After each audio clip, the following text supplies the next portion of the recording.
Hello, আসসালামু আলাইকুম। কেমন আছেন সবাই? আশা করি ভালো। আজ আমি আরেকটা নতুন ভিডিও নিয়ে আসলাম। আমাদের বাসায় আজকে গেস্ট এসছে। আমার খুব আদরের ছোট্ট আমার একমাত্র ভাগিনা এসেছে। জোহাইব বাবা এসেছে।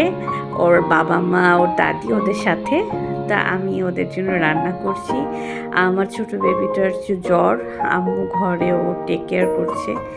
আসলে নিজে না থাকলে মা যদি থাকে তাহলে আসলে কোনো টেনশন থাকে না। নানি একজন মা তার নাতি নাতনিদেরকে ঠিক মায়ের মতোই আদর ভালোবাসা দিয়ে আগলে রাখে। তো এই ভিডিওটা যখন করা হয়েছিল তখন আমি রুমে ছিলাম না, আমি রান্না নিয়ে ব্যস্ত ছিলাম। কিন্তু ভিডিওটা কে করেছে আমি জানি না। কিন্তু ভিডিওটা করার পর আমি দেখছি যে আমার মা কীভাবে আমার ছোট বেবিটাকে জলপট্টি করে দিচ্ছে, খুব কেয়ার করছে। ওর জ্বর ছিল, আমি একটু টেনশনে ছিলাম। আর ওর মামাদের সাথে গল্প করছে আমার বড় বেবিটা। বাসায় অনেক গেস্ট এসছে, আমার আব্বু আম্মু, আমার ভাই, আমার মেজো বোন মুন্নি, তারপর ওর হাজব্যান্ড, ওর শাশুড়ি, ওরা সবাই এসছে। তারপর আমার কাজিন ওয়ালিদ এসেছিল, আমার সেজো খালামণির ছেলে। 3 ভাগিনা আর 2 মামা, সেই আড্ডা ওরা। একটু আগেই দেখলেন ও খেলা করছে ভাইয়ার সাথে, মামার সাথে। আর যে ও আমার ছোট বেবিটা এসে সোফার মধ্যে কি যেন বলতেছে, জেদ করতেছে। গল্প টল্প আড্ডা টাড্ডা হলো।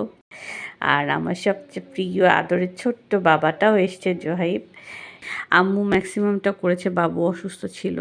আমি বাবুকে ডেকেছিলাম আর আমাকে বলল পোলাওটা রান্না করতে, আমি এসে পোলাওটা রান্না করছিলাম। আর এদিকে আমার ভাই এসছে। আমি বলছি তুই যা, গরম এখানে। অবশ্যই একটু বাতাসও ছিল আমার রান্নাঘর দিয়ে, মাশাআল্লাহ ভালোই বাতাস আসে। তো আমি রান্না করছিলাম। আর আমি ইলেকট্রিকে রান্না করি, গ্যাসের সিলিন্ডার এগুলো ভয় পায়। আমাদের বাসাটা নিউ অ্যাপার্টমেন্টের বিল্ডিং, তো এই জন্য এখানে গ্যাসের লাইন নেই। আর এই যে লিফটে ওরা আসছিল, তো তখন বাহিরে ভিডিওটা করা হয়েছিল। আমরা ওয়েট করছিলাম, কারণ জোহাই ফার্স্ট টাইম বড় খালামণির বাসায় আসছে। তো টাইমে ওদের ভিডিওটা করেছিলাম। যে আব্বু আম্মু আসে না, আসলে আমার বাসা আর আমার বোনের বাসা অনেক দূর। মানে 2 বোন এখন এত দূরে থাকি যে সচরাচর আসলে যাওয়ার ওয়ে হয়ে ওঠে না। আমি যদি স্কুল সব কিছু নিয়ে এত ব্যস্ত থাকি, আর ছোটো 2টা বেবি নিয়ে আমি দূরে যেতেও ওইভাবে করি না। তার মধ্যে আমার 2টা বেবি ছোট। ওর বাবা যেদিন অফ ডে থাকে সেদিন এগুলো আমি আর আম্মু মিলেই সব করেছিলাম। আর ম্যাক্সিমামটা আম্মুই করেছে, কারণ বললাম তো আমার বাবু অসুস্থ ছিল। আমি ওভাবে আম্মুকে টুকটাক একটু হেল্প করেছি আর কি। আর পোলাওটা আমি রান্না করেছিলাম। তো যতটুকু হয়েছে আমরা ওদেরকে তো করলাম, রান্না করে খাওয়ালাম।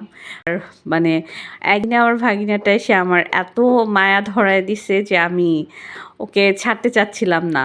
ও এসে আমার পিছু পিছু, ওর বাবা মা কে কই, ওর আম্মু পরে বলতেছে যে বাবা তুমি কোথায় গেলা। তারপরে আমার বোন দেখে যে ও অন্ধকার একটা রুমে ঢুকতেছে, তো ওখানে যে আমি আছি আমার বোন জানে না। তো আমার ভাগিনাটা আমার পিছনে আমার সাথে দেখতে আসে খালামণি কি করতেছে। তা আমি আসলে ওইভাবে লাইটটা জ্বালাই না, বলছি যে একটা কি যেন রাখার জন্য গেছি, আমি যে আবার লাইট জ্বালাবো থাক।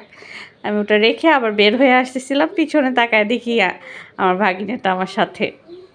তো এই যে আবার আমার ছোট ছেলেটার মামার সাথে। ওরে বাবা, ভাইদের কত আদর ভালোবাসা। মানে 2 ভাইকে পাইছে কতদিন পর, কি ভালোবাসা! ইস, মাশাআল্লাহ।